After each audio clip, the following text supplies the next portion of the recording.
1 o'clock, sorry.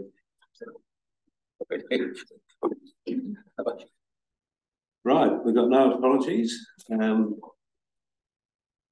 move on from that. Declarations of interest. So are there any declarations over and above what we're aware of? If not, thank you. There are no matters lying on the table. So we'll move next to the public forum. So, Kath. I think I'm it. Yes. Secretary of people jumping in front. You're a Coco. I'm sure you will read the submission I sent to you about concerns we Love Okatubili has about Council's approval of QAC's $350 million master plan. But I'd like to reiterate the main points today so that they're on public record. First, we'd like to thank the councillors who amended the ELT's recommendation to ensure that this committee does analyse the financial risks of what looks like agreement with no caveats to QAC's entire 9-year development programme. And to thank you for the expertise and thinking you have put into this analysis. Because it's vitally important in particular that one, council retains its current 75.01% equity in QAC and its consequent LVA mandated supermajority shareholder control. Number two, that council retains the full value of and strategic control over this critical 153 hectare land parcel, no matter what its future use, for long-term community benefit.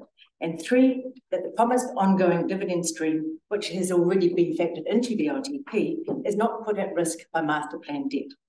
To praise our concerns. Megan Miller and Mike Teelan ascribed that high residual risk to council from the master plan, but did not explain what this was or how it could be mitigated. There was no discussion of this fundamental governance issue at the meeting. 4 of the master plan's key assumptions are by no means assured over the next decade. The failure of any of these, which you already know because I've told you, and I'm sure others have, especially in the absence of serious analysis of scenario planning by QAC, could have serious impacts on demand and debt. Simon Flood's 2 public assurances of QAC's risk management techniques, that QAC had based their plans on consultation and that banks would make the final risk decision on QAC's plans, indicate a flippant and inadequate approach to both council governance and risk mitigation. The master plan's 9-year horizon, claims of a modest annual growth rate and refusal to publicly admit to growth plans after 2032 are a blatant ruse to hide QAC's long-term growth plans and divert community opposition to over-tourism, because 3.2% annual growth compounds to the exact same 5.2 million packs rejected by our community since 2018. This ruse might succeed in masking QAC's true intent for a few years, but it seriously risks the airports and tourism social licence, our overstretched infrastructure networks, our environment and our community well-being. Cumulatively, these factors equate to substantial financial risk. QAC's refusal to even do a SWOT analysis of the proposed Central Otago Airport, as described in our submission, Terrace would offer substantial advantages over ZQE, which could leave QAC, council and our community with a stranded asset and substantial bank debt. And finally, that QAC's poor risk management seriously endangers council's supermajority shareholder status, our only lever to control visit growth and its multiple impacts. So we ask that you, 1, ensure that council, through your committee, has an explicit gatekeeping role over QAC's master plan spend. 2, ensure that only maintenance and resilience work is carried out before CIAL's decision on Terrace Airport. 3, ensure your committee has ongoing and clear monitoring functions of QAC's master and annual plans to ensure financial risks are visible and adequately mitigated. And 4, adopt Auckland City Council's approach to CCTO financial risk mitigation by adopting the relevant wording from the Companies Act within the long-term plan. Thank you for your time and consideration. I'm happy to take any questions. Any questions at all? If not, thank you very much. Thank you. Thank you. Well, yep. Cheers. Okay, moving on. Confirmation of the agenda. So I'll move that the agenda set out be approved for the second. Thank you. All those in favour? Thank you. So next is the confirmation of the public minutes of the meeting. So someone's prepared to move? Thank you. Bill, your second. All those in favour?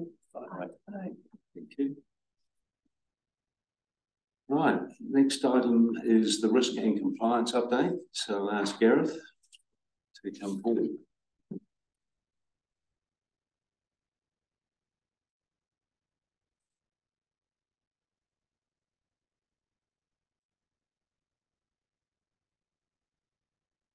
Yeah.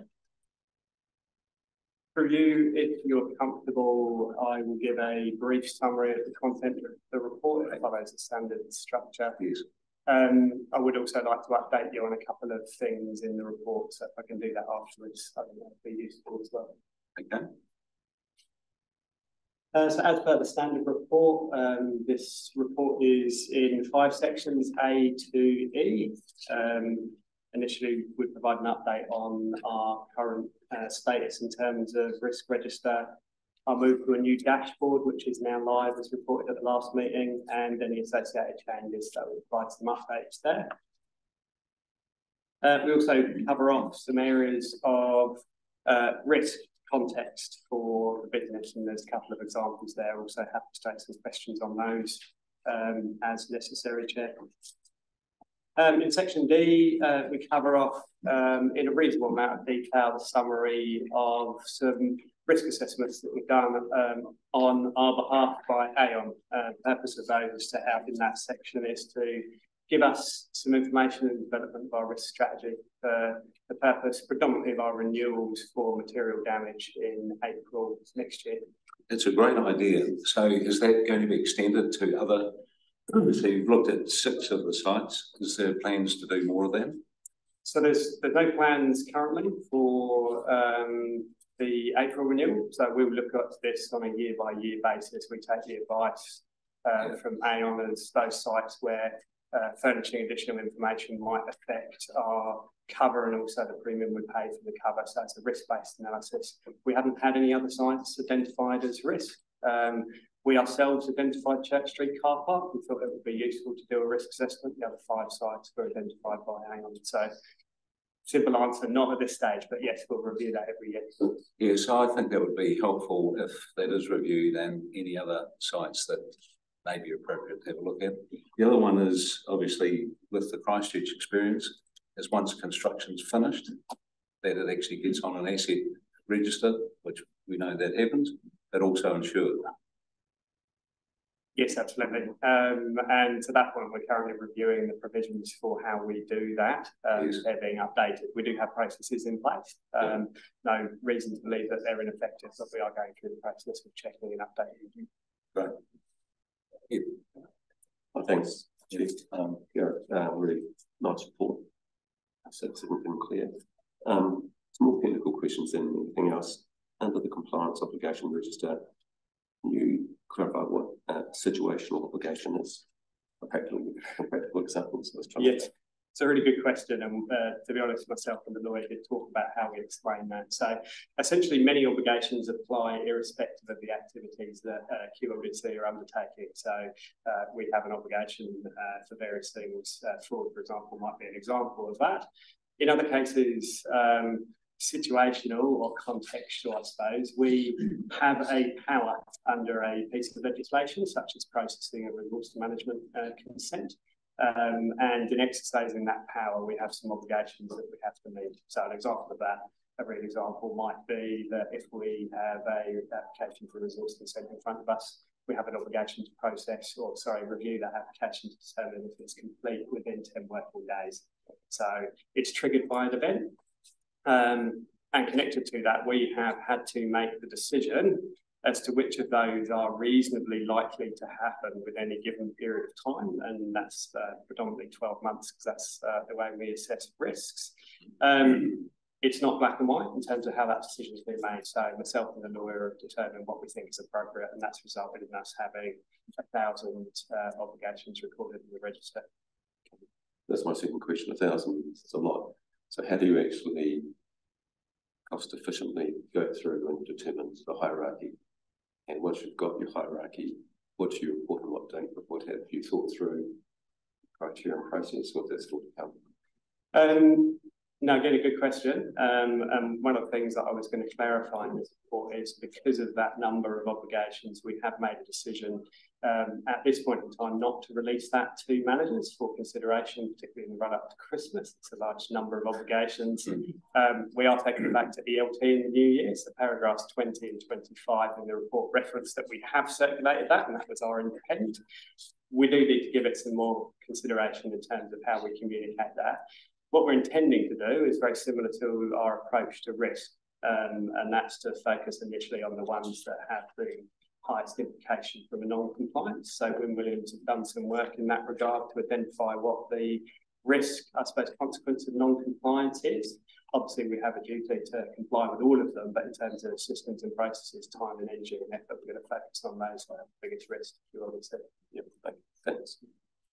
I just make a comment, Chair. I mean, I think yeah, you've rightly highlighted there are literally 1,000 obligations that we have, and I mean the reality is a lot of those will be well.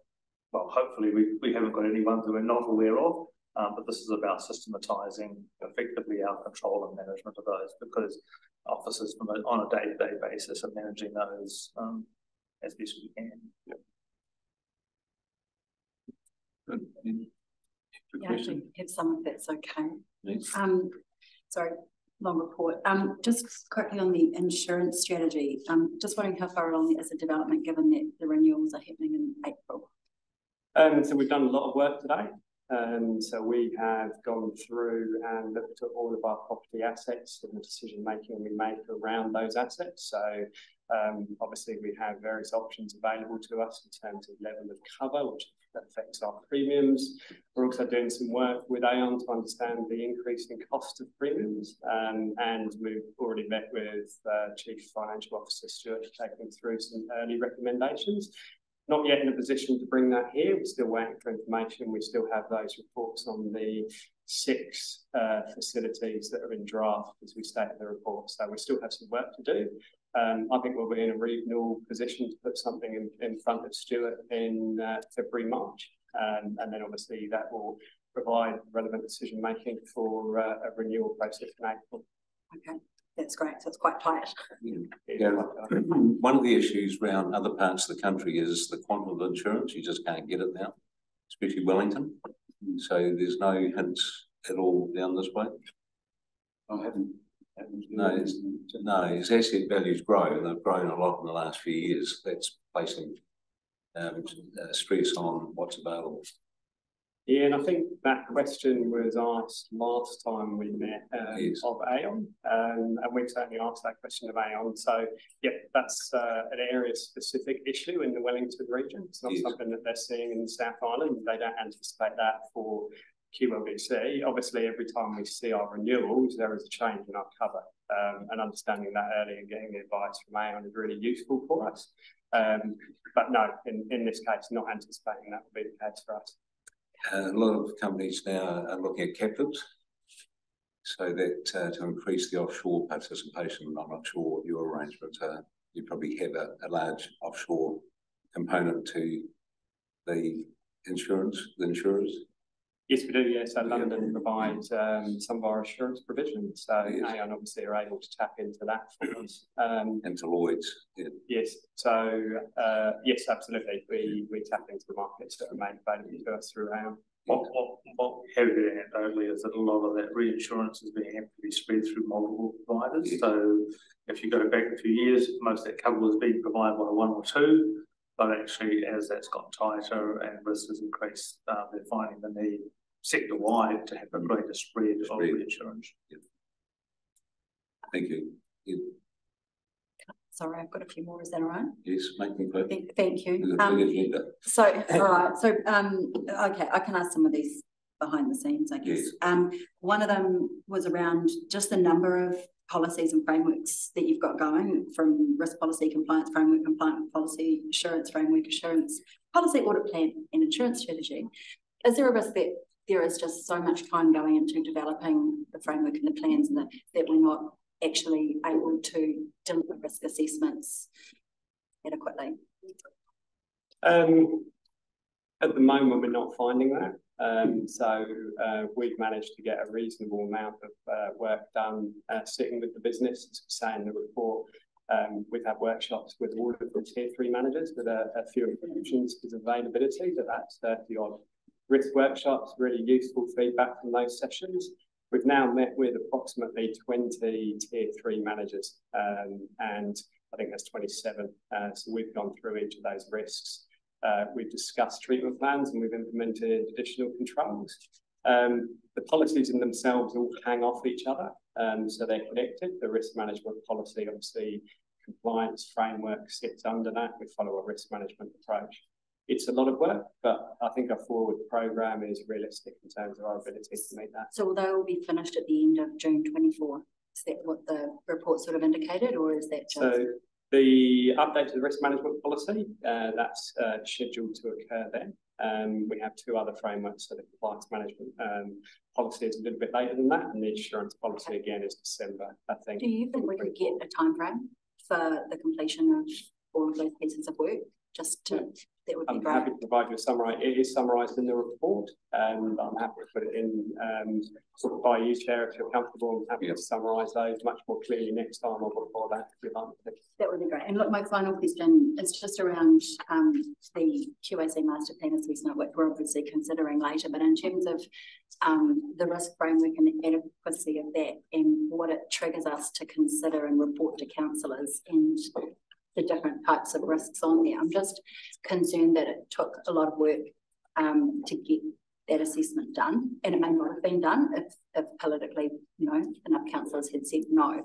So I'm just wondering why, given the level of investment and the potential risks to shareholding and dividends, why the policy didn't trigger that, and also in the assessment, why the risk to the shareholding hasn't been considered. And would, I guess the really pertinent question is, would the new draft policy that's being developed, do you think that would have triggered that assessment to be done and reported to councillors? Is there something that we're going to do better? I think that's through you, Mr. Chair. I think that's a matter of timing and understanding the decision that we made at council in terms of endorsing the master plan.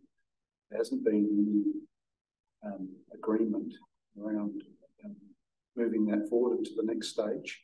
So that the development plans that follow and the framework that's proposed in terms of managing that from a governance level and from the management level will deal with those risks. Yeah, thank you. Yeah, that's the same discussion I had with the chair and the CEO of the QAC.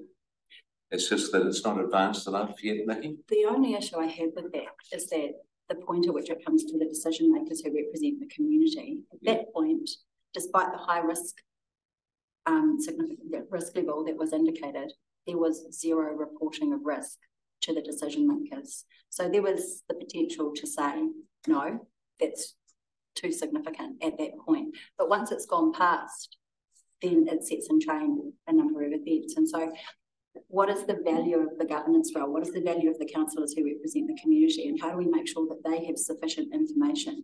And will that risk framework ensure that the relevant risks are noted and that the decision makers have a risk assessment in front of them? Because that to me is what's lacking at the moment, not just with QAC, but we've had the alliance entering into an alliance and there are some issues around that. We've had the arterial road. None of those things had a comprehensive risk assessment or any risk assessment in front of councillors at the point at which they decided to enter into those decisions. So that's the issue that I have at the moment. Happy to provide some comment through you, Chair. I think the first thing I'd say is that there is a difference between the time taken to write a report and evaluate risks and the assumption that that means that there was no risk analysis done prior. So my report that we'll talk to later summarised some risks that were already well understood. I think they've been reported through council previously, in my view, because I wrote the paper and I collated information that was already available. So that's my first point in regards to this paper. My second point more broadly is absolutely we're picking up risks across the organisation regularly. We report to AFR obviously regularly in terms of issues that impact on us. My personal view is that the risk framework is sufficient to pick that up and provide the information that the Audit, Finance and Risk Committee need to give us some advice, but also council advice. And we're going through a process of reviewing the risk management policy, which will be in front of AFR to recommend to council midway through next year. So I guess my last question, apologies. Does the organisation, do you believe that councillors should have had that information in front of them or not? And I don't know if I'm asking that of. Yeah, I'm not sure you're asking it of either, councillor. You know, I think to go back to Stuart's point, comments, the advice that we were given was relevant to the decision that was being taken. Now, you might not agree with that, but that's the way in which we report. So our need to report on any matter is relevant to the decision that needs to be made at the time. Yeah, so I guess we have a difference of opinion. Could be. Through the chair, from a risk register management perspective, in terms of what council, what effort focuses on, there probably is a threshold, some standing the threshold that applies. So it's clear what's in, what's out. But I suspect the QAC risk is covered by a broader financial risk. And it may well be from time to time council require more specific reporting on a particular risk, but sometimes it's hard to anticipate. Yeah. So it's not like it's a static thing, it's a dynamic thing. Yes. I think there always has to be a materiality threshold. Otherwise, the amount of reporting that council staff would have to do to council would be horrendous, I think. But it's been really clear about what isn't focused on what's not. So if it was a high risk rating, potentially we could expect something? Yeah, so there'll be within your risk framework, there'll be thresholds and a risk appetite and stance. That's right. So it's actually understanding what that actually means. Yeah. What their tolerance is. Okay.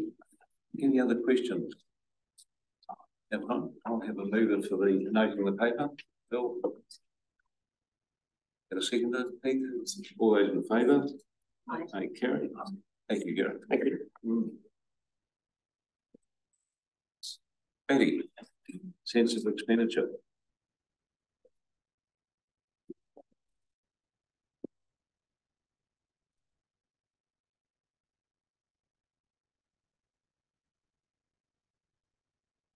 Afternoon all. So sensitive expenditure paper. This is a standard item for the committee. This period we've not identified any sort of major discrepancies for noting. Happy to take the report as read and take any questions. Okay, open it up for questions. Bill. I've just got one that actually links to the finance update. We were talking about deferring, reprioritising. So what will the next quarterly report look like based on that, in terms of particularly the suppliers? So what will the next report look like? Probably pretty similar. Similar, and perhaps into the relating to the suppliers there and that table of the sensitive expenditure that more relates to the professional services. So perhaps not so much on the construction side of things. What we'll highlight though is within our visual graph, so the bar graphs there. And we'll just sort of show you what that updated capex position will be. We do have an outturn for that now in the financial report. I guess what I was reading is as you move to defer, reprioritise, just making sure the two reports are linked. Yeah, so that's sort of a bit of an update just on the risk sort of side of things. Yeah, just sort of a bit of an yeah. Okay, we can. Where is appropriate and relevant? Yeah, I was just interested in where the Alliance spend sits in there, because obviously we're comparing past years in this, in terms of the professional spend and our largest suppliers. Is the work that's going on under the Alliance taken out and considered? Yeah, so that's in the construction side of things. So that comes into that next report there. Right, so professional services doesn't, the Alliance are not categorised as professional services, such as they're a physical works contractor. Yeah, I guess my point is because there's a large management structure under the Alliance, and I'm just interested in when we're comparing year on year, how much of our largest supplier spend and our professional services spend might be happening outside under the alliance and not being reported on here. And look, I'm just intrigued as to how that's being dealt with because it's taken outside into the alliance. So would that's been come under the control of the alliance? It would, Yes. but of course we're on the board and it's a direct impact. So I'm just wondering how we're capturing that for comparison. So if anything sort of directed by the alliance wouldn't be captured within us, that would come through as part of that alliance cost and the CapEx side of things. Anything that we would control from the design element, for example, we would be picking up on this report here, and that's generally coming through as, one of the design consultants. So I think the question was, on the design side, is there, how much is coming through the alliance as against directly? There's very little design work now. Most of the design work's completed, but Becca, in terms of their engagement, do we see a line item for Becca on the claim from the alliance? Or is that a separate account? Becca on the claims. So you see, Yeah. It would just come under a general alliance claim. Yeah. Because you get disclosure of the various line items. That's the point I'm making. Yes, yeah. It's very detailed in terms of what makes up the cost. That's right, and that is really QA'd because it's got to go through the alliance. It comes into us before then it goes into the CIP and Wellington to design it. Okay, I'm just wondering because of that large chunk of work and that large spend whether we're comparing apples and oranges rather than, but that just might be me not understanding how. I'm trying to get my head around how to make an assessment. So it's direct spending as against indirect coming through the alliance. Yeah, exactly. And depending on the model that we use, it's going to impact what shows up here. And I'm just wondering if that can be taken into consideration in some reporting. It depends on the value that's provided. I'm not sure what the value is of doing that.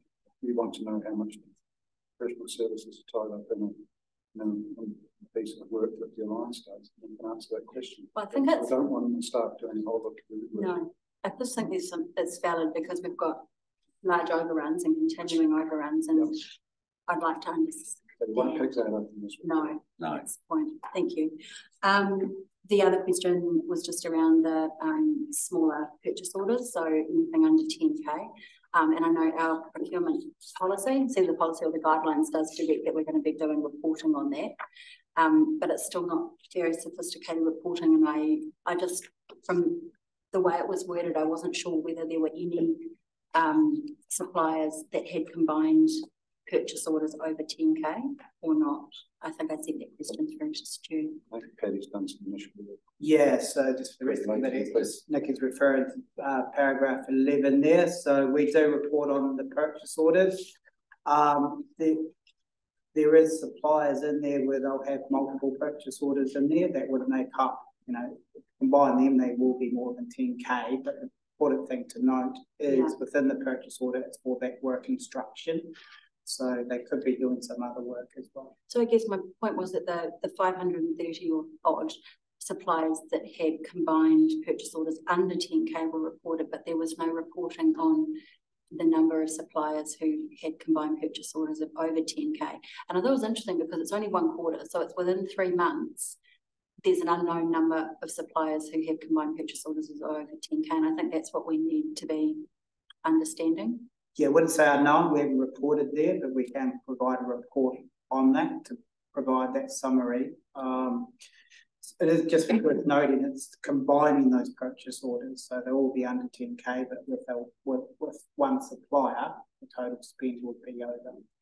Yeah, but obviously that was the issue that we had, and it was quite widely reported around ZQM where a piece of work was divided. They were different. They were different procurement methods. Yeah. You've got a different procurement method for the same supplier. It's doing something discrete 3 times. That's different from having a initial purchase order that is run on off that original. Oh, I understand, but we don't know from the reporting whether those are for different things. So I'm not implying that has happened. What I'm saying is, from an Audit Finance and Risk Committee point of view, we can't look at the statement that was made and understand whether there is anything going on or not, and we just need to know that we're looking for it. So I think rather than reporting on the ones that were under, we need to report on the ones with combined purchase orders and over. We can take that on board and Yeah. have a look at that. Thanks. Thank you. Fair question. Right, any other questions? No, I will move, oh, sorry. Oh, sorry, just maybe one more. It was just around, sort of in terms of making decisions about sensitive expenditure. How are we considering the risk associated with deferrals? And this may not be the place to discuss it, but it was in the report around obviously what we're deferring. One of the things was the Marine Parade wastewater pump station electrical upgrade. One was the Luggett water supply scheme. The other was Butler's Green, which presumably has some risk of failure in it. So I'm just wondering how, when we defer things, how are we assessing the risk associated with the things that we are deferring? That's not a No, I realise that, but there must be, when we make those decisions around deferrals, Paddy won't be doing the risk assessment, but how are we our teams do. assessing the risk? So we've jumped a bit here, Yeah. because we were talking about here the. No, I do realise that, but we are I think you're talking about the next section, aren't you? We've got all the within the projects. it was, but we can. Yeah. Yeah. We're talking about sensitive expenditure. Yeah, I'm aware, but there's a list of deferrals in there. Yeah. Well, how will that impact on sensitive expenditure? Thank you. How will that impact on I sensitive guess expenditure? where I'm coming from is for a list of deferrals, and that's related to the long-term plan. Yes, We've included certain projects, yes. but we're making decisions to defer others. And there's a level of risk associated with that. So potentially when you, for example, include a council building, but you defer electrical pump station upgrades for wastewater. But that's a whole different, we're talking about sensitive expenditure here, where, You can tell me where to raise it. that's the next one. You've just need to get past that, babe. You've got the wrong Okay. section. Put it under item 3. Yeah. That's where it was raised, but yeah. Right, I'll do the noting of that paper. Bill, you'll second. All those in favour? Oh, Right. To number 3. apologies everybody, you're right, I flipped the page too early. Yeah, financial overview. Eddie, it's you again. That's me again. Just through the chair, I'd like to just call up and Jeremy Pays to introduce Jeremy to the committee as well. Jeremy is our CapEx accountant and has coordinated a lot of this capital expenditure to update. Obviously, we've had a bit of discussions already about the capital sort of side of things. Did want to just highlight with the capital stuff, we've got 3 paragraphs at the start there, just noting this big prioritisation work and hence deferrals happening as well as part of putting together this 24 hours. I just looked at what's going on here. It's incredible the amount of work.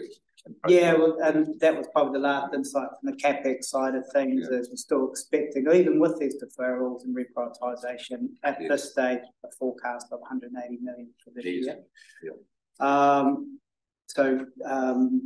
And then just one insight or one thing to note on the OPEX side of things as well is obviously we have the September weather event, which triggered the civil defence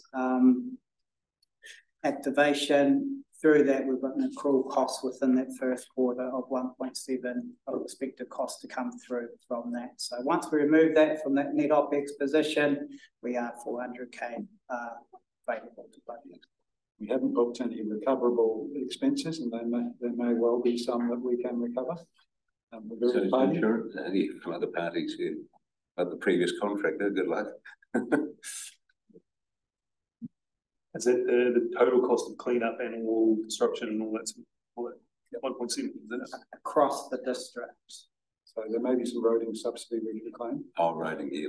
And there may be third-party costs that we can claim. Actually, when you look up there, there's still a hell lot of slash sitting. That needs to come up. Yeah, that won't be easy to get there, maybe. Get it? No. Maybe a big bonfire.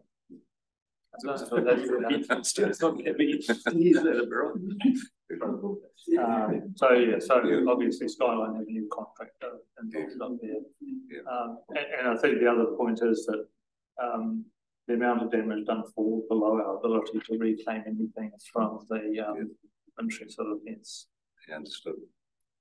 Right, Nikki, this is the section. I'm so sorry, Chair, and I'm so sorry, everybody. I flipped the page too early. Yeah, so back to the original question, which was just around how we're assessing risk when we're deciding what to defer and what to keep and bring forward. A couple stood out to me, and I've listed them before: the Butlers Green wall in Arrowtown, the Lugak water supply scheme, which continues to be deferred, and the Marine Parade wastewater pump station. I've also got some concerns about things that we're not thinking of. So Nikki, rather than looking at specific projects, it's more asking how we prioritise. Yeah, exactly. Sorry, I'm just giving some examples, and to that I was just going to mention that there are things that we haven't even considered yet, which are resilience in the wastewater treatment plant system and Shotover. So how, when we're developing the long-term plan and deciding what to defer and what not to, because this is why we're doing this, how are we assessing risk? What's the process? That's done at a capital programming level within the P&I team largely, and they understand the projects and the sequencing and the risks, and in the end it's a trade-off. Make an assessment of what needs to happen first, because we can't do everything in one period, so we need to be able to make a decision around how we program that work to best effect. My point is broader than that, I think, because we're talking about within P&I, and these things sit within P&I, but I'm talking about across the whole organisation. So when we're thinking about strategic projects, which doesn't sit within P&I, how are we balancing up the risk of not proceeding with the council building versus the risk of not proceeding with some of these other things? How is the organisation as a whole assessing the risk of what it defers and what it keeps? Well, I think ultimately it would be a recommendation from the finance team to the council to ultimately make that decision around deferment. I think the key issue is if I understand the question, is what defines the program, and council laws define the program, and staff put up a series of recommendations on what they believe the highest priorities are. But we also endeavour, and councils traditionally endeavour, to create a balanced program across a portfolio of things. So not everything's judged from a risk-only profile. Obviously, the council makes choices about where it wants to place investment, and risk will come into the relative importance of projects, but also the significance of them and the likelihood of them being achieved. So there's a variety of inputs, I think, as Stuart said, that lead to the program that council decides. And consequently, if we do deferrals, we actually look at what those risks are. So assuming that we don't set aside projects which are incredibly high risk, equally those which can't be achieved are more likely to be set aside. So just last point on this, again, it comes down to the risk, and the risk register of councillors not knowing, governance not being informed, which is a risk. And having sat through all of our LTP workshops, not once have we had risk assessments presented. So I agree with you, it's not all about risk, but there's got to be some level of understanding of risk about when you defer something, and the opportunity costs of putting in something that doesn't necessarily have a high level of risk. I don't think we have that information in front of councils, and again, to me, this is part of the problem, is that the decision makers are not in the mix when we're considering risk assessments. And so we do get things like this happening, and I'm really concerned about what's coming, but I guess I'll leave it at that. What I'd like to see is a great level of understanding of risk presented to councillors when they're making decisions. And when they're learning to understand what's coming in front of them. A lot of this happens in workshops. Yeah, ultimately the council will make the decision. Exactly. Ultimately, council makes a decision, but ultimately council has been making decisions without an understanding of risk. And yes, I understand it's about significance, to Bill's earlier point, but at the moment all we get is a line saying it's moderate, high or low, and there's never a risk assessment attached to a report. And I think that needs to start happening. Okay, we'll feed that. Coming through, Mr. Chair, I hear what you're saying, that keen to agree with you, and I suppose case in point is the deferral of like the wastewater or the water treatment filters that obviously came with some high risk that maybe wasn't known at the decision-making time, but it ended up putting the district on boil water notice, which obviously isn't ideal. Again, coming back to Butlers warming, that's been something that's been in the LTP for 12 years now. The community's waiting for it. It's probably not there is risk involved, but I mean, that's going to be one of those things that will fall down and then council will do something about it. But also understand that there's a lot of other high priority stuff around that needs to be done, and there's only a certain amount of funds available. But there's also a little bit of like nice to have stuff that's probably in the program as well. And back to Nikki's point, like whether it's risk or whether it's prioritisation, councillors probably do need to know how those deferrals have been come up with and things like that. I'd say. Well, I'd say the council going forward. The rationale for that, ensuring that risk is obviously something that's taken into account when projects are prioritised. But there's not an individual risk report for every project that we'd be doing, planning on doing. So, yes. So unfortunately, just there's going to be a lot more of this around deferments, just with where things are at. So you're going to be very good at it. I think, yeah. I mean, I think as we've outlined, I think all of local government has got a very difficult set of decisions to make, and it will continue to prioritise those decisions as individual councils, and from my experience, councils do want to achieve a broad range of investment across a whole portfolio rather than trying to concentrate on one dimension. It's interesting in the last few weeks, just with the other councils around the country now, their trading entities are coming into play. And you've got Auckland, Wellington, Christchurch. Yep. Just for that exact reason. Okay, any other? I just have one last one on that section, and apologies, it looks like I got the purchase order one out of order as well. Apologies, Patty. So this was on page 55, and it's just a question on the spreadsheet. It's attachment A. Hopefully I'm all right this time. So partway down the page, operating expenditure, you've got a list of expenditures. Tell me if I'm getting this wrong, but it looks like $1.8 million over budget on OPEX for the first quarter. It's 1.6. Yeah, 1.6. And one of the lines in there says expenditure other, and it's 1,338,802. So it's the monthly results. Yeah. Expenditure right. other. It's monthly. Oh, okay. It's so what am I looking at here? Because I'm interested in. That's probably not that relevant. It's just a month. It's a recording of the actual month. Yeah. So that's the more relevant column. Right. So we're over 1.6. And that's explained in the commentary. It's mainly the expenditure on the small events. So that's what the other is. 1.7. So there'll be some expenditure related to that in that section. Okay. All right. So that's in the notes. The explanations are in the notes. Yeah. 15 should explain what that is. I didn't see an asterisk, so I just. You've got the commentary. Yeah. Okay. So expenditure other. It's so large because of the. It's got a large bucket of different types of expenditure in that. It just seems like a lot. But there's always an explanation that explains what it is. If 1.6, this is the OPEX, you're looking at 1.6% on your rates. I'm just concerned at that quantum, but that was all from the. The explanations are always quite full in terms of what makes that up. So just the best, that was all from the weather review. Just send the commentary. Well, I'm just, there's no point looking there now. I'm just asking for an explanation because people are listening as well. You have a look on line 15. Well, oh, sorry. It's just easier if people answer the question, but. I was about to. So it is a big grouping, Nikki, knowledge that. So just basically we've got groupings above as well, and it's just the costs that don't fit into that.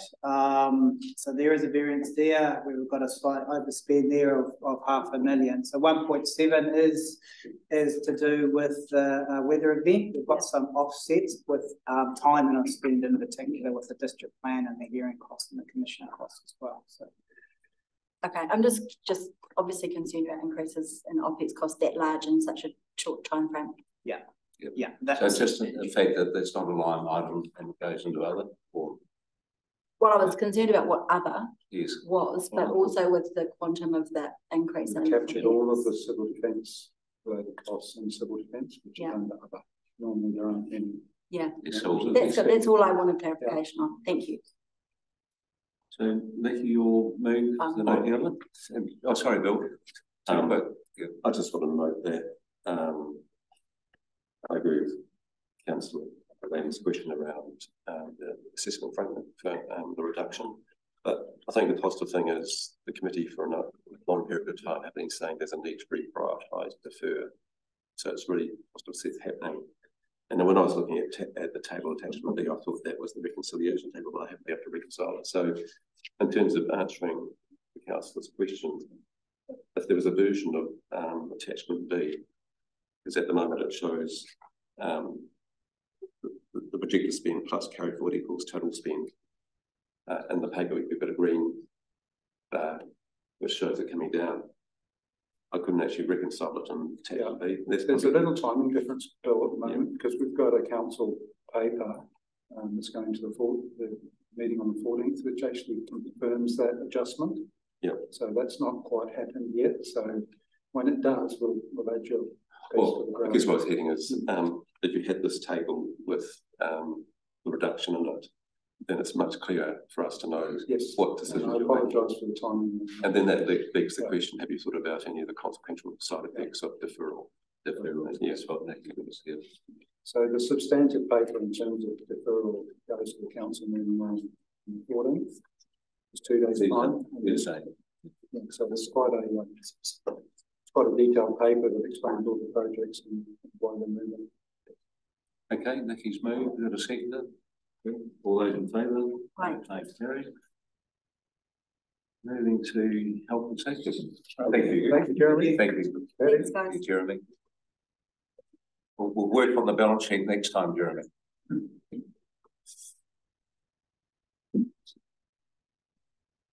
Nothing everyone to chair. We'll take the reports as read and open to any questions.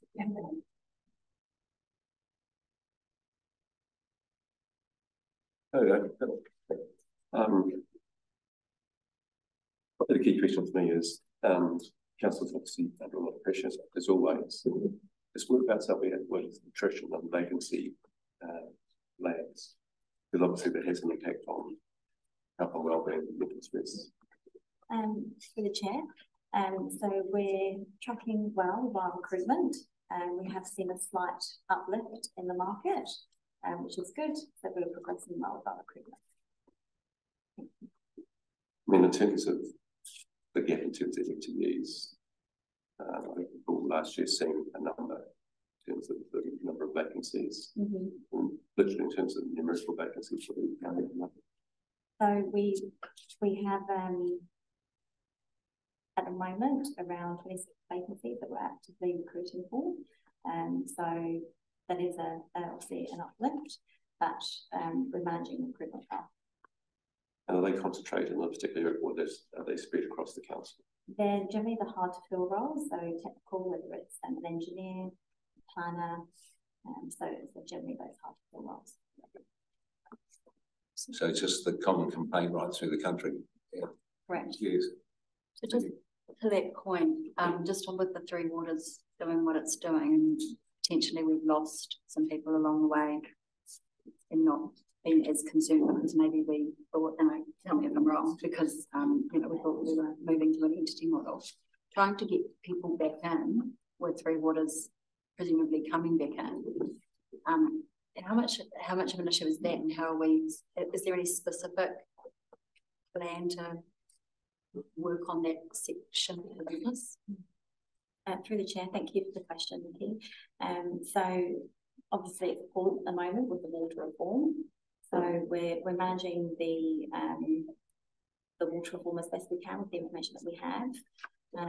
I think because it is paused at the moment, we can only work with the information that we have. Yes, across the sector there has been attrition owing to the uncertainty. And I think from the NTU they mentioned there are about 1,000 people short of funds, even if they did do the merger anyway. So we are working through that process until we have more information from the government. Yeah, just interested to understand what those people might want and how we can give it to them. to get them here, because that's a huge risk. I think what people want is certainty. The certainty is the thing that's missing at the moment. It is. Yeah, It is. definitely. Certainty is key. So it needs a clear signal from this current government. Correct. Yeah. Thanks.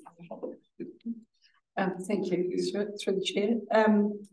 First, a comment, I'd like to acknowledge the staff and what's in the report around the response to the extreme event, because everybody directly and indirectly involved was so professional and responsive in their approach. And I think that was shown in things like, I think we had 112 people relocated that night, and when the media turned up the next day to find the evacuation centres, they couldn't find them, was literally because the job had been done and everybody was okay, and that response had been stood down. So credit to everybody involved in that. And then picking up the next bit around the training you've been doing around protocols for security and communication, incident de-escalation and lockdown. And I think I mentioned that the other ones sort of, is that available to elected members? I know we had further discussion today around members of the public actually turning up on people's private property and homes to make their point known. And I know we've taken some steps around ensuring that private addresses and things on our declarations of interest and things are no longer required and visible. But around that sort of, there was some talk around review of trespass, you know, those responses to incident de-escalation. How's that been received by staff, and is there a need to broaden that? What's the public safety factor like for our team at the moment? Through the chair, thank you for the question, Lisa. So we're working really well with the training that we're implementing, and I think to your point, last time we raised about a debrief template, which we had a version of that, and we're refreshing it, and we're rolling out the training for that soon, so in the new year. For councillor training, absolutely, by governance and now we'll organise that. But I think the team are using the trespass notices really well. So we have a bit of an interim if there needs to be a suspension, and then we go to the trespass if needed. We have seen an escalation in behaviours that's noted in the report. If I give you a stat example, I believe last year we had 1 trespass notice issued, and then so far this year we're around about 6. And that's just due to the escalation in behaviours, just to give you a snapshot. Yeah, that's what I read, is we've got a paramount protecting staff. Exactly. And our councillors, obviously. No, good point. Thank you. Yeah, this you may not get an answer, but just if you've got a comment, quite useful, I think. So we've seen a change of government, and through the campaign period, the new government was campaigning on trimming some of the fat in the central government back office, I suppose, trying to work on some efficiencies and cut back on expenditure from central government staff. Do you think we're going to see a flow through into local government staff, and do you think we are right-sized with our workforce, or do you think we're going to or local governments are going to have to sort of trim some of the fat as well, or not? Just if you have a comment or. Through the chair, thank you for the question. And look, I can't comment on local government, only what you see in the media. What I will say is that in certain areas of this organisation, we are very lean, and we've gone through a comprehensive programme for our workforce review for the LTP. So look, there's always efficiencies and cost optimisations, and to answer your question, we are very lean in certain areas of this organisation. I think one comment here is that, you know, we're growing at 8%, but the fastest growing district in the country. We're still producing some of the highest turnout in building consents, resource consents. Our capital budget is significantly higher than a lot of very large councils, so there's no let up in the demand on the organisation. That's good, thank you. Thank you through the chair. It was just to that point, if I take on board what you're saying, Mike, we are growing in there's certain areas where we are lean, and yet I wonder whether as time moves on there are programs that we've put in place and agreed as a council that have required staffing, and they remain in place, but potentially there's a risk that we don't revisit our program and look at whether certain programs are still valid. Needed. And how do we, because otherwise we just continue to expand and expand. But if we are needing to, you know, keep rates low and spend on the priority things, maybe we need to revisit. And I think there's a risk that we don't do that. I think it's hard for an organisation to say, we don't want to do this anymore and your jobs are gone. And I think that's a risk, not being able to look at that and discuss it because it's too personal. And I don't think that's in the risk register, but I do think that's a risk at the moment. And I don't know how we address that, but I would welcome any advice from the externals on that. Yeah, so it's not low rates, it's affordable rates. It's a better term. Affordable rates. Yes. Thank you. Have low rates in many of these services.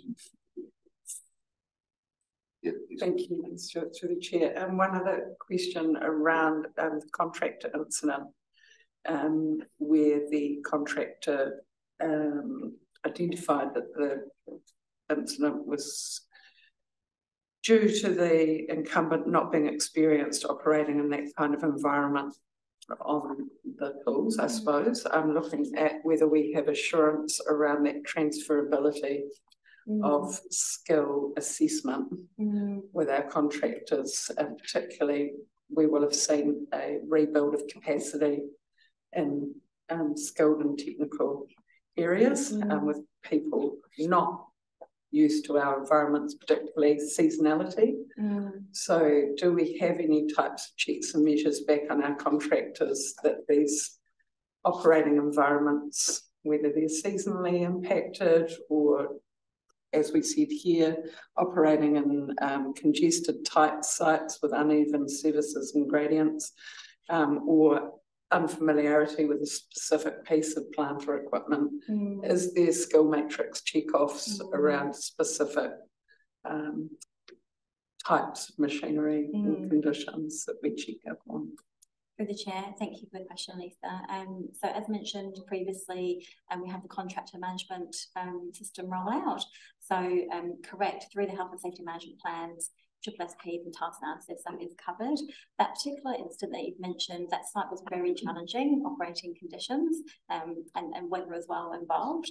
So that was a particularly highly skilled area required in that incident that you're referring to. So with the numbers of incidents with contractors, so it could be one of two things. A, it's getting worse, or B, the reporting's getting better. Very good comment. So we like to see the reporting coming through, so near misses and instances coming through.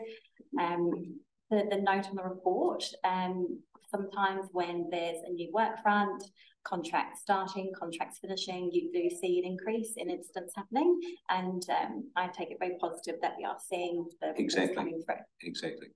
That's how I read it as well. Okay, any further questions? I'm happy to move. The seconder. All those in favour? Aye. Thank you. Thank you for the report. Thank you. Thank you. Climate and biodiversity plan update. Bill?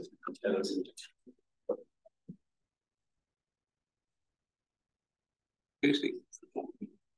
Michelle. Kia ora koutou katoa to the chair and committee members. Lovely to see you again. It's once again a pleasure to provide a quarterly update with regards to the progress of the climate and biodiversity plan.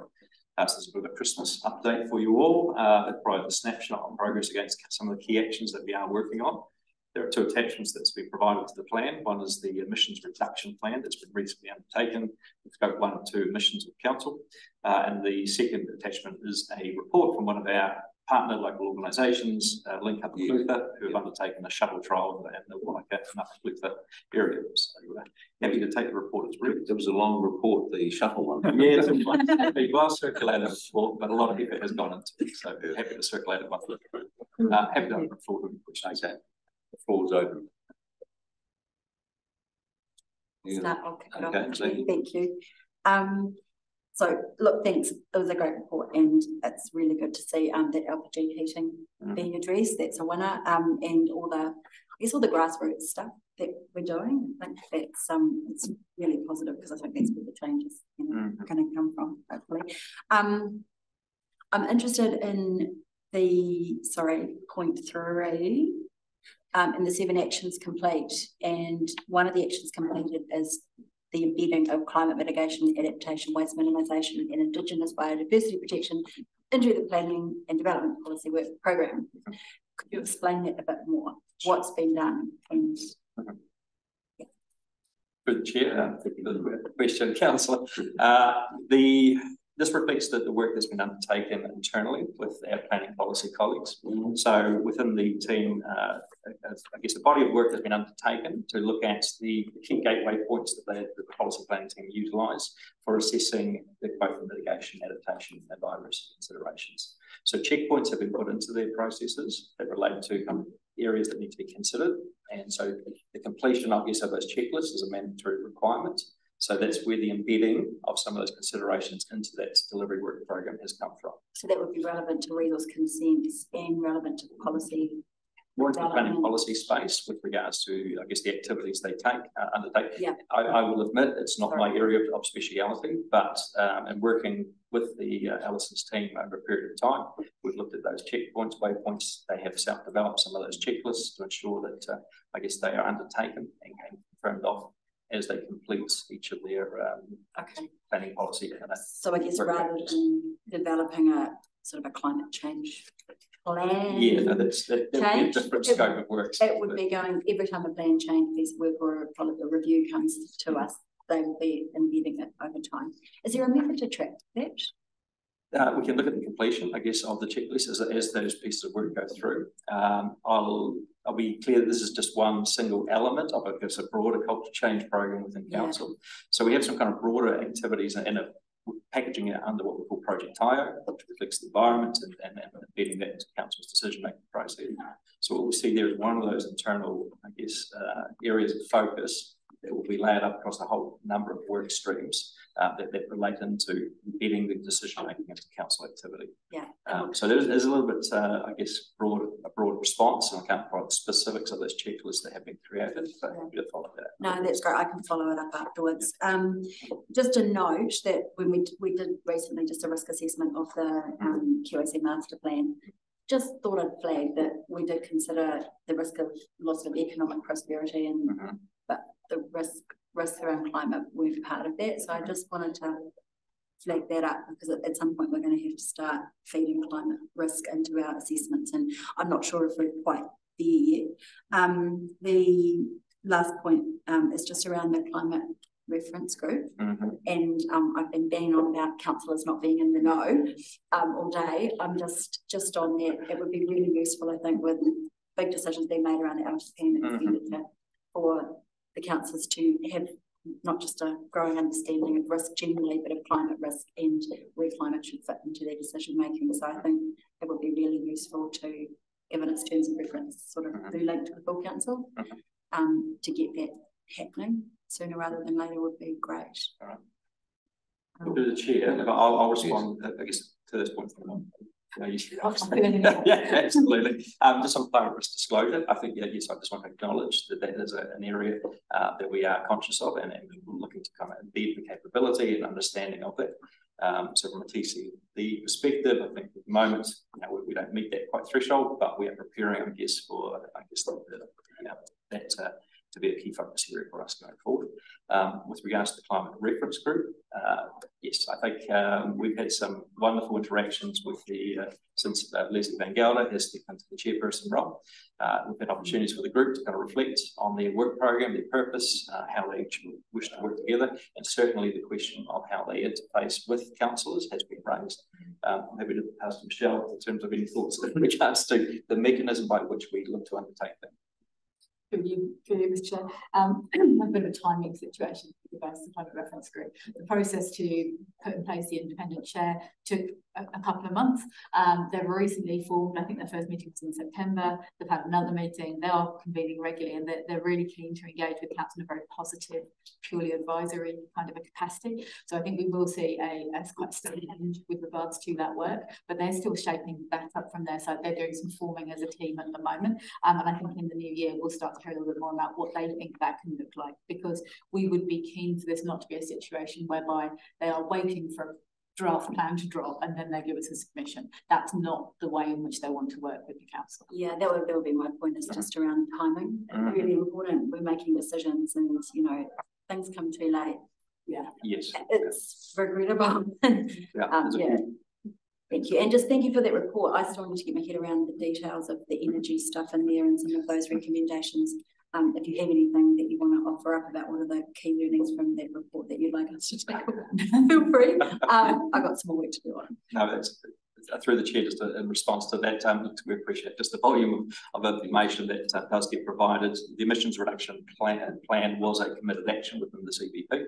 It relates to looking at Scope 1 and 2 emissions and understanding what the potential reduction pathways are for attaining the 44% reduction between now and 2030. No surprise really around the key candidates which relate to LPG and fossil fuel use.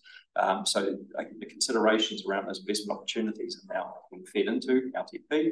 We know that it's a strategic priority that has been set around emissions reduction, but we appreciate, you know, the complexity of working through that, what that program looks like of investment. But that information has been fed through to a Toitu audit as well, which is where the science-based targets now to 2030 come into it. Thank you. Through the chair, just like the Paris 9 and 11 report, it's a good report. And questions really, what are the risks around achieving 44% reduction? Obviously, as you highlighted in the paragraph, there's a range of things we're going to do. And I'm just conscious that, you know, we don't know whether three waters is in or out, and just what impact that may have on capital privatisation. So just trying to get an understanding of the risks around achieving 44% reduction. Through the chair, yes, we acknowledge some complexity, particularly around the three waters side of things. And I will note that those are excluded from that target sets that you see there for that deliberate reason around the ownership that wasn't clear when the report and the plan was pulled together. We are looking at as much as possible to try. Council has made commitments around the declared climate emergency. It has now produced 2 3-yearly plans. The goals that are within there represent, I guess, the will of the community. The 44% reduction aligns with science-based targets around 1.5 degrees. That's where the 44 comes through. In terms of the risks, you know, we can look at that from a few different lenses in terms of societal risk, of course, but really the council is about fulfilling its objective, its responsibilities to the community. We are looking at the opportunities around climate action loans as well, which will rely on us achieving targets. So that is yet to be followed through with, but that is an opportunity with the LGFA. So, you know, this is, you know, at the moment there is a legislative requirement with regards to those short-term to 2030 targets, but there is the carbon reduced legislation, of course, that's to 2050.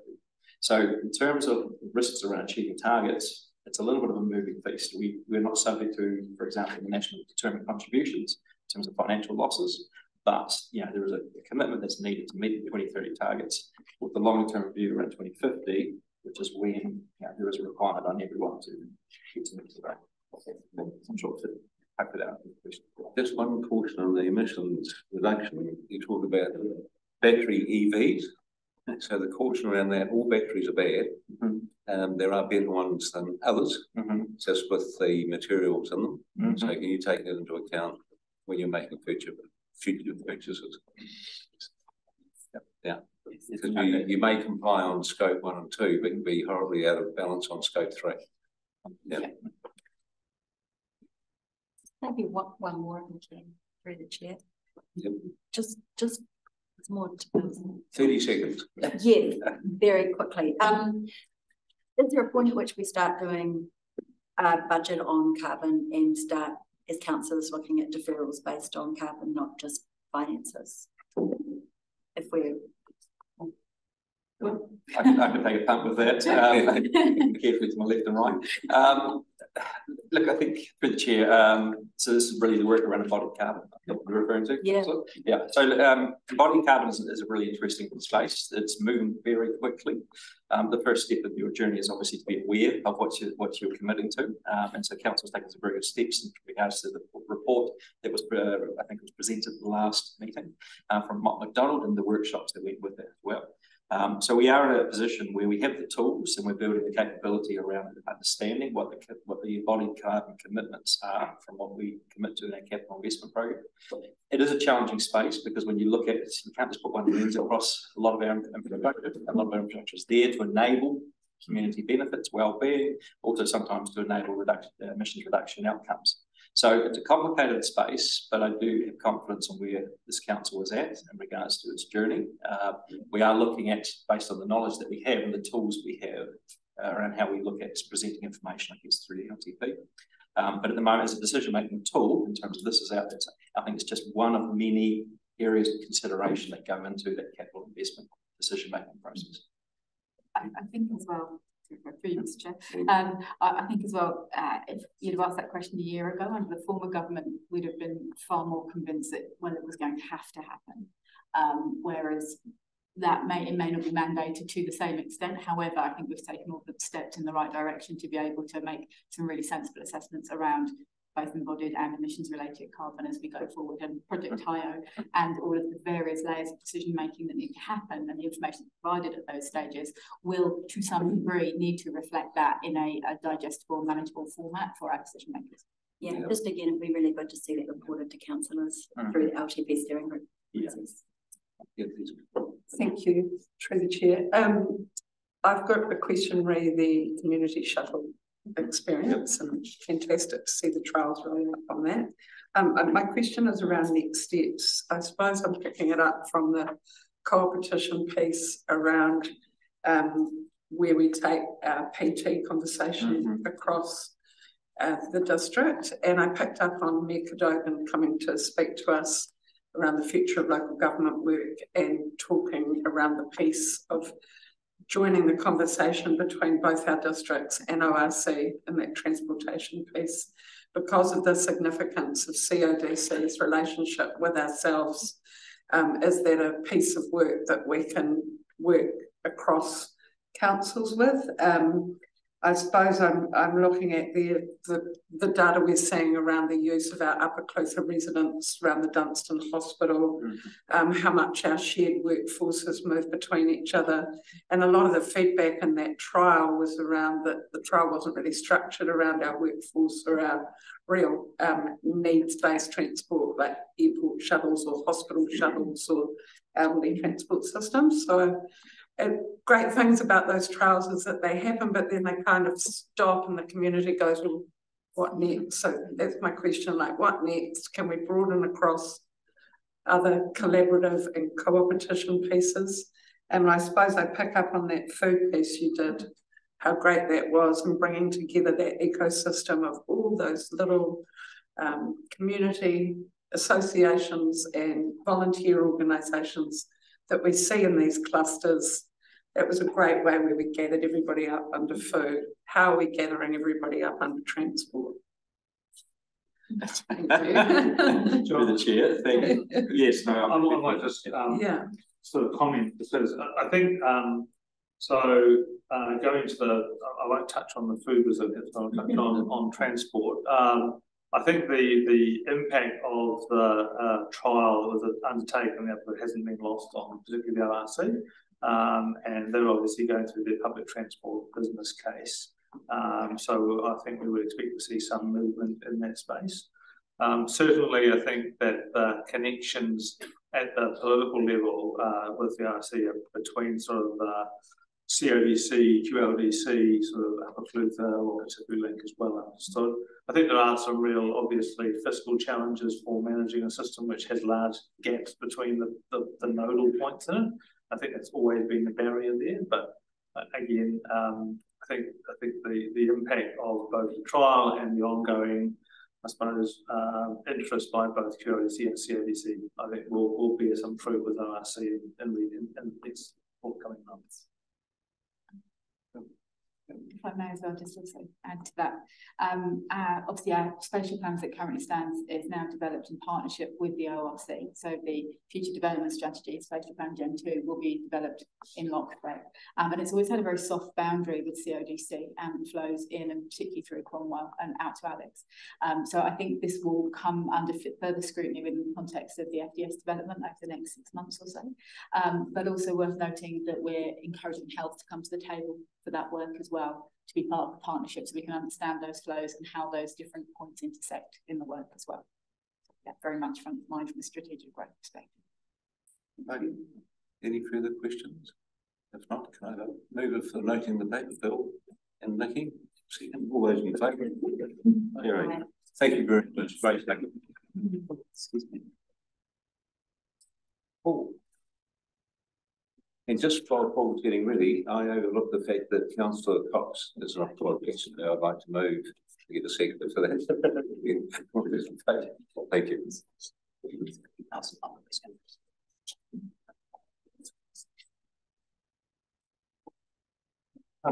Ready?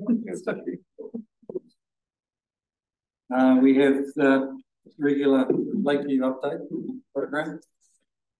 You're probably looking at a tiered back version of taking a lot of the context out that was previously provided in the report, and some of the analysis and advice that was in the previous report has now gone up in context, so it's still relevant, but having that visual across the structure of the DA and what it looks like at the moment. And Michael's pretty keen just to focus on the two elements, which are our obligations and where the development's happening. So we've added the development program and some commentary in that, rather than just in the table format. So otherwise, I'm happy to take it as read. Okay, I'll open up for questions. No? Thanks. Yeah, thanks, Paul. Good report. I have to say before we get to the appendix, looked out a bit like a copy and paste of last time around, but I guess the question is, yeah, it's been another quarter. Where are we? It's just supposed to be done. Are we getting there? It's going to be done by the new year. So we're in the final stages of completing our 224C requirements, our subdivision requirements. So that still has to go to Lynn's before we get title. So it's looking at this stage as of today, not as of writing of the report, that we may go over into the new year before we get title. But it's not a significant amount, everything's in train. So there's been a lot of good work done in the background for the quality assurance work and everything else. There's been a lot of focus on completing all the physical works, not only the subdivision works, but the ancillary works that are being done as well. I was up there yesterday and had a poke around as a bystander and asked a few questions, and it looks like everyone's focused on the word from most of the guys was let's get everything done by Christmas. That's where it seems to be trickling down to. Any guys on the tools? Any major concerns for any unforeseen delays or financial implications? No, I think we're pretty clear in the reporting. At the moment, our deferral is not holding the developer back at this stage. So the developer's still motivated and raring to go? Yeah, so in that comment there, they've started their informal or their marketing campaign, which has been an off-market process to start with. You're waiting until the election and then ultimately the new year before they start their formal process. So I think for them, it's very much seeing how the market responds, and that will probably dictate their program going forward in terms of reaching settlement. Notwithstanding, of course, under the DA, there are limits to how they can hold off, I guess. So it's time bound. So we've got that ability under the DA that they can't just sit around and wait for the market completely. So we're very confident. Thank you. Thank you, through the chair. One very small comment on this, just around the reporting on table 4. I think we agreed last time that we were going to look at present value. We agreed to the comments as to how the numbers were made up. So, sorry, and maybe it is in there. We talked about it, but I'm not sure that we got resolution on that. I'm just concerned that we're presenting a net surplus over time and we're looking at expected income 88, but that's coming in over many, many years. So. Yeah, I've got, I mean, my view on this is the intent of the report, and it's very much around how are we progressing in terms of meeting our obligations and how is the developer meeting. So the intent of this report here is about progress, and this group having some oversight of that progress. It's certainly, this financial assessment certainly isn't a definitive financial assessment of the productivity of the land. You know, there are caveats here. There's various things that have been left out that will ultimately, I think, Bill, Mr. Moran, you mentioned last time, ultimately when we look at it, it's a wash up at the end to see how things pan out. Now, from my perspective, having been across this and done the full business case from the get-go, we've got things like a hot pools lease agreement that is still on the table and being worked through that has, you know, commercial terms that could be in the value of, you know, minimum rent of an MP. If we work that on an MPV basis over a 30-year period, it could be worth $10 million. We've got the Lynchpot land, which is not included as part of that. Last time it was in excess of $10 million in terms of value. If you look at the cabins, for example, we purchased those cabins back in 2002. We borrowed $4 million for those cabins. I think over that time, they were roughly, last time I did the MPV analysis on it, we were getting somewhere around $1 million per annum income from those. So 160 cabins, around about $150 a week per cabin over the last 20 years. So I guess the income from that we got over the last 20 years was $1 million. We've got here, I guess, the cost of the removal of those cabins, the site clearance, but we're not having to come with the income. So again, I did the NPV on that, depending on what your discount rate was. You know, $4 million up front on 2020, $1 million of income over 20 years, and then you spend $13 removing that. The NPV on that is minus $500,000, or it could be as much as 1.5 million, depending on how what discount rate you use. So to sort of not have that in this model, again, I'm saying this is not a definitive number on this. And you know, when you look at it, you've got 35 of subdivision, I guess, improvements to the land, 35 million here in terms of cost of sale. And at the moment, we've got land receipts in the order of, if you just looked at the developer agreement with the developer, it's 75 million over a 10 to 15-year period. And I don't think anyone here knows whether it's all going to be paid by 10 years or 15 years. So I think the important thing, so if you did the MPV on that, it's somewhere around 50 million to, again, depending on what discount rate you use. So there'll be a lot of assumptions put in here that, again, aren't trying to really look at the final picture. I just think, my memory serves me correctly, we were talking about representing numbers correctly and using, if you need to use the number that you've used, just specify what you've used and that it's not present value. So yeah, I think that, so there were two issues around what you're talking about. One is the complexity of what you put into the table, and then the second is how you were clear about what your number represents. Yeah, so paragraph 15, second sentence, all financial figures provided in the following tables are the nominal cash flow amounts. Oh, okay. I missed that. So thank you. That's all I was concerned. We're getting into what Bill used to do, bread and butter, those sort of things. Maybe I could just clarify. I mean, in terms of central government treasury, what they tend to do is agree a business case where you do full MPV, work out the value of the project, and typically they review it at the end to see whether it did actually pan out. The only time they review it during the course of the project would be if there's a major change in scope. So I guess in terms of the original business case, if it's dependent on a series of things happening, the key thing for us to focus on is those things are happening, rather than go back and review the business case. Otherwise, you didn't know starting with the That's right. Yeah. But that's typically what happens in central government. You agree a business case, then you review it. Did it deliver the benefits you thought it would?